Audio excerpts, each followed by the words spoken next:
streets, firing rifles and rocket launchers. Overnight, deadly violence in Baghdad.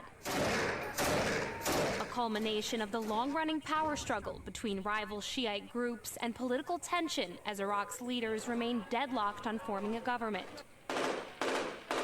Powerful cleric Muqtada al-Sadr is using the country's capital as his front line, armed supporters taking to the streets, firing rifles and rocket launchers. After al-Sadr threatened to resign from politics, protesters loyal to al-Sadr breaching the government palace gates, toppling cement barriers, gunfire rippling through the streets. Overnight, deadly violence in Baghdad. A culmination of the long-running power struggle between rival Shiite groups and political tension as Iraq's leaders remain deadlocked on forming a government.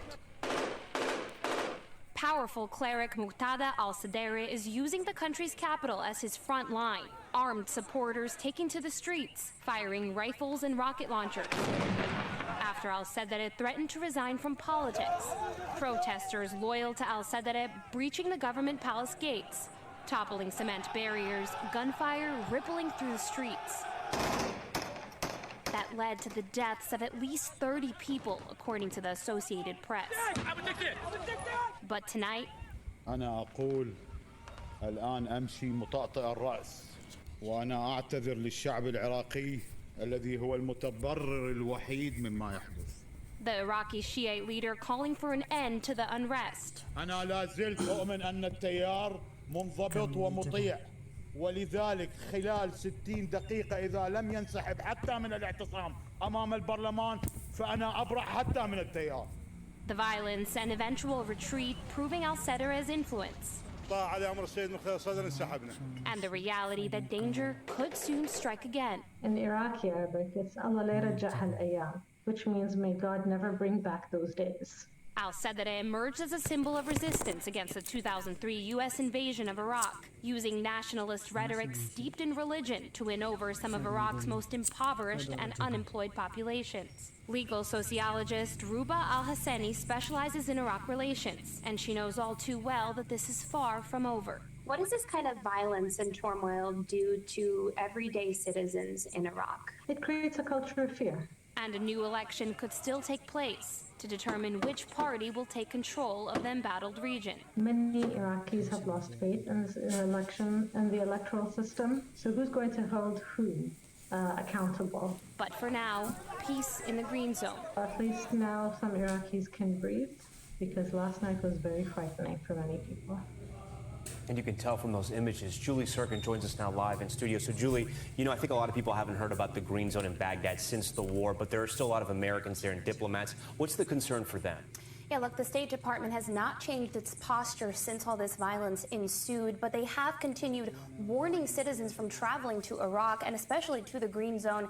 Other neighboring countries to Iraq, like Iran, actually saying the same kind of message, trying to warn citizens from coming there. Netherlands, however, pulling out their embassy staff altogether. Of course, this violence may have ended overnight, but it is far from over. Thanks for watching our YouTube channel. Follow today's top stories and breaking news by downloading the NBC News app.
conduct a scenario-based demonstration in the area surrounding the Tampa Convention Center in order to demonstrate capabilities of multinational soft cooperation. Today's teams are comprised of officers, warrant officers, and non-commissioned officers from Colombia, Finland, Hungary, Italy, Poland, Romania, Singapore, and the United States. The team also has a member from the FBI.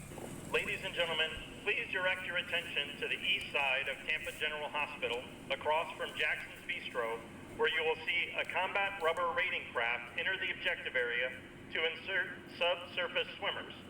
The craft is carrying special operators from Poland, Singapore, and the United States.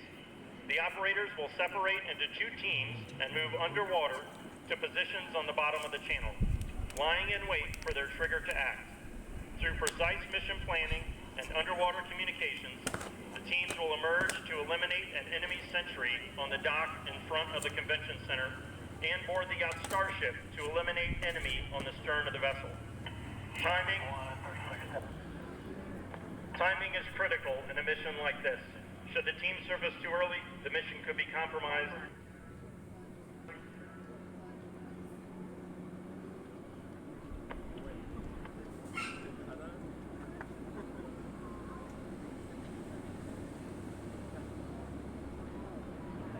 Momentarily, an MH-60 Black Hawk helicopter will helocast personnel into the channel.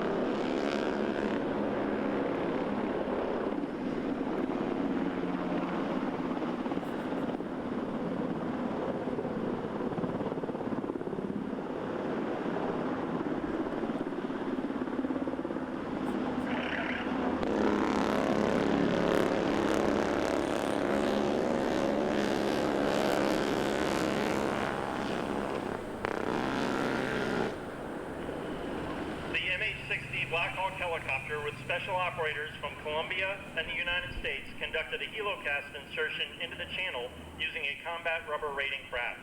This method of insertion can be conducted in the ocean miles offshore or deep inland in large rivers or lakes.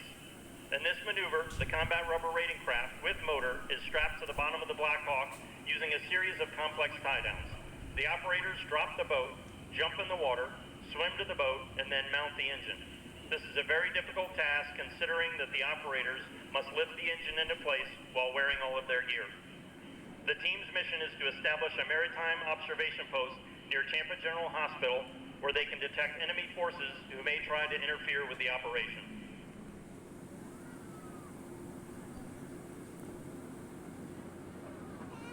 Raider 2-1, Sniper 06, report established. You've got Leroy 701 inbound for Sniper infill.